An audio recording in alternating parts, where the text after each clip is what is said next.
the station covering all of the DMV. This is DC News Now.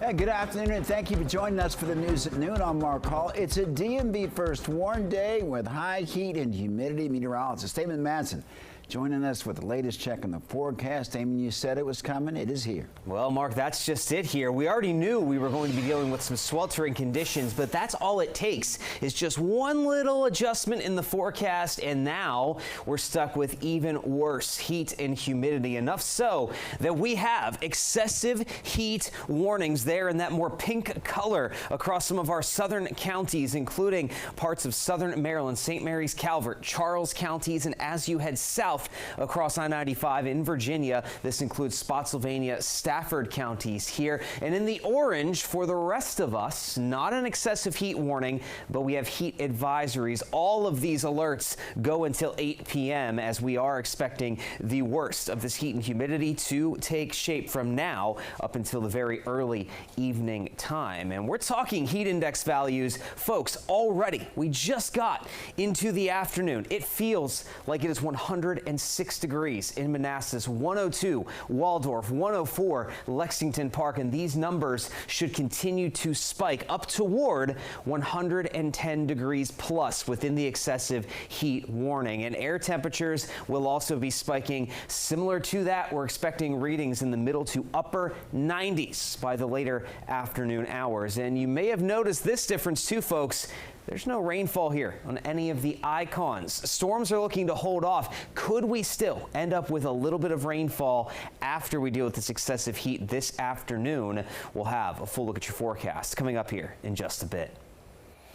All right, Damon, thank you. And with the heat and humidity sticking around today, you'll want to stay weather aware 24/7. Download the DC Weather Now app on your phone, and you can scan the QR code on your screen right now to get it. You can also visit our website, dcnewsnow.com, for the latest updates on the forecast. And developing now, Prince George's County Police are investigating a triple shooting that critically injured a child during a 4th of July neighborhood celebration. DC News Now's Jean-Marie Sisse got reaction from people who live in the area. Neighbors tell us the shooting happened during an annual 4th of July block party. There was about 50 kids around, almost 100 people having a great time. Organizers say they have this event every single year over the past 20 years, and they've never had an issue until yesterday. And now a little boy is in critical condition. Everybody was having a good time until that incident happened. Lamont Colbert has lived on Akron Street for decades, and every year he attends the annual 4th of July block party, but this year was different. I thought it was fireworks, I saw everybody start running down here. My brother looked around, I asked him, he said they were shooting up there. Prince George's County Police say they believe 2 people started shooting at someone else, and there was an exchange of shots. 3 people were shot. One of those victims, a little boy who is now in critical condition. Messed up. So really messed up real bad. 2 other adults were also shot. One was taken to the hospital. The other was grazed by a bullet. They're both expected to be okay. In this statement, Prince George's County State's Attorney Aisha Brayboy said in part, "This must stop. These senseless acts of violence have no place in our community, and we cannot and will not tolerate it any longer. Our children deserve to grow up in a safe environment free from the fear of violence." County leaders say guns are the problem, and they're urging anyone with information to speak out. Our community have a right to enjoy together. They had a right to enjoy coming together tonight as families. They turn violent when someone brings a gun, and so we have got to get these guns off the street. As of right now, police have no suspects or a motive, but they're urging if anyone has any information to come forward. For now, reporting in Marlow Heights, I'm Jean-Marie Sisse, DC News Now. Jean-Marie, thank you. In Montgomery County, 40 people without a home after a fire at a Rockville women's shelter. Officials say the fire started after a fan motor overheated in the building's attic. Several organizations are working to provide for the people who were infected. Both shelter guests and staff were displaced. No injuries were reported.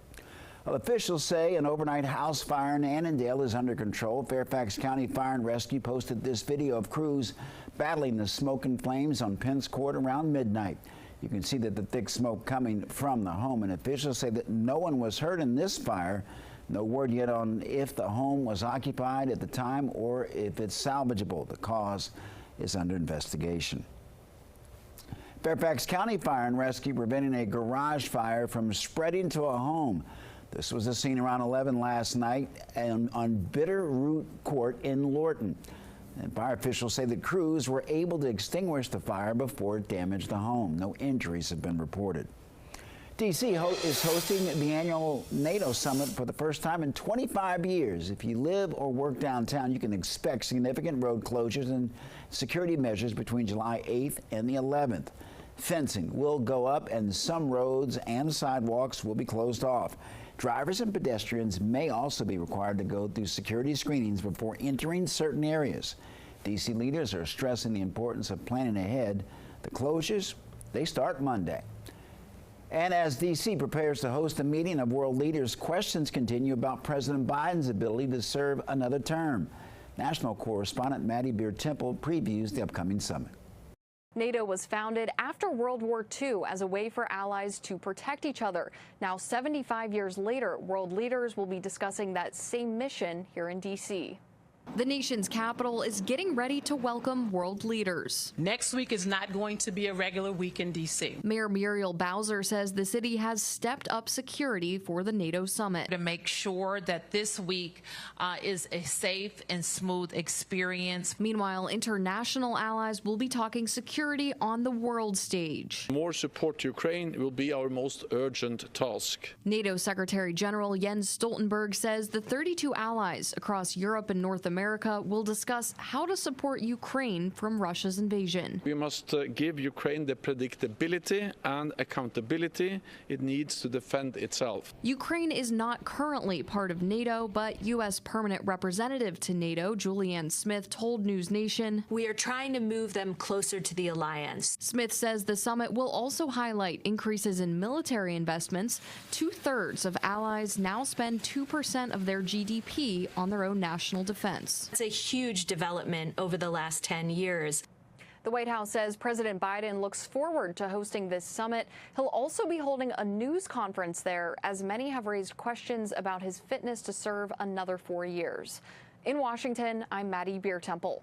Our thanks to Maddie. Metro making changes to their service for next week's NATO summit in the district. Metro says there will be closing Federal Triangle Station next Tuesday, and there will also be closing Mount Vernon Square Station starting next Tuesday through July 12th from 11 a.m. until 5 a.m. Metro says next week's summit will also impact buses as well, the road closures. Metro rolling out fare charts and signs in Spanish at all of their train stations. Company says that this will help them be more accessible to Spanish-speaking customers. Metro also encouraging Spanish speakers to use their Spanish language rider guide, and the guide lists all Metro stations and has a system map. Well, check it out. Hundreds of thousands of people flocking to the district for the annual 4th of July fireworks on the National Mall. And despite yesterday's rain, this year's attendees say that they were not disappointed by the spectacle. Many set up their spots on long hours before the fireworks began. Came here to make sure that we had a good party. We heard it was going to rain, so we wanted to come prepared. This is like the best place in the whole world to be during, the 4th of July, Independence Day. All these people right here are all part of a 4-H group of Karnes County, and we came here to explore Washington, D.C. and watch this amazing fireworks show. Couldn't miss it. It's totally worth it. We're going to do it again next year. Well, those people who you just heard from traveled all the way from Texas. The fireworks show lasted for 17 minutes. Chaos erupted at a Montgomery County 4th of July parade. New video shows a horse running loose in Tacoma Park. Taking a look at your screen, you can see the animal taking off in the background. Parade announcers paused festivities until the horse was under control. According to Tacoma Park Police, the horse did graze one person, but no one was seriously hurt. And closer to home, the Washington Spirit's new head coach will make his touchline debut against Bay FC tomorrow. Jonathan Heraldez joined the Spirit after serving as head coach to Barcelona's women's team in Spain. Now, Heraldez will work alongside the Spirit's interim coach to transition into his new role. I don't like to speak about winning or losing. I want to speak about the process, what we do every day in training. That is my priority as a coach, is to understand that we compete for winning for sure, but we train every day to improve. And his last job, he led Barcelona to 2 straight champion league titles and their first quadruple. That's when you win 4 trophies in one season. A local rower is booking his ticket to France. Alexandria native and Gonzaga College High School grad Christian Tabash will compete in Paris this month. The 25-year-old discovered rowing after watching the 2008 Olympics. Tabash only tried out rowing because his father suggested it to him after he was cut from the high school basketball team. Gonzaga calls him the school's most decorated crew alumni.